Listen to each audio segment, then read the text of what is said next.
தேர்தல் செயல்முறையை எளிதாக்கவும் நம்பகமானதாக மற்றும் வெளிப்படைத்தன்மையுடன் மாற்ற இந்திய தேர்தல் ஆணையம் கடந்த 6 மாதங்களில் 28 புதிய முன்னெடுப்புகளை மேற்கொண்டுள்ளது.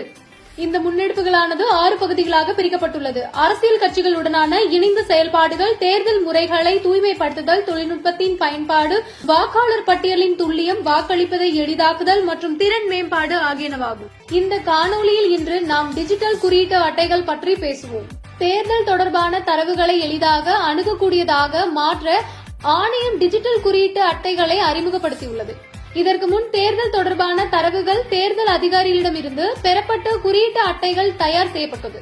இப்போது இந்த தரவுகள் டிஜிட்டல் குறியீட்டு அட்டைகள் மூலம் தயார் செய்யப்படுகின்றன. இந்த தொழில்நுட்பமானது தேர்தல் தொடர்பான தரவுகளில் உள்ள முரண்பாடுகள் போன்ற பிழைகளை குறைக்க உதவுகிறது. மேலும் இந்த செயல்முறையின் மூலம் இந்திய தேர்தல் ஆணையம் தொகுதி அளவிலான தேர்தல் தரவுகளை தெளிவானதாகவும் நம்பகமானதாகவும் அனைத்து தரப்பினரும் அணுகக்கூடியதாகவும் மாற்றியுள்ளது. அடுத்த காணொளியில் இந்திய தேர்தல் ஆணையத்தால் மேற்கொள்ளப்பட்டுள்ள பிற முன்னெடுப்புகளை பற்றி காண்போம். இதுபோன்ற இந்திய தேர்தல் ஆணையம் தொடர்பான மேலும் புதிய தகவல்களுக்கு எங்களது அனைத்து சமூக ஊடக தளங்களை பின்தொடரவும் மற்றும் சப்ஸ்கிரைப் செய்யவும்.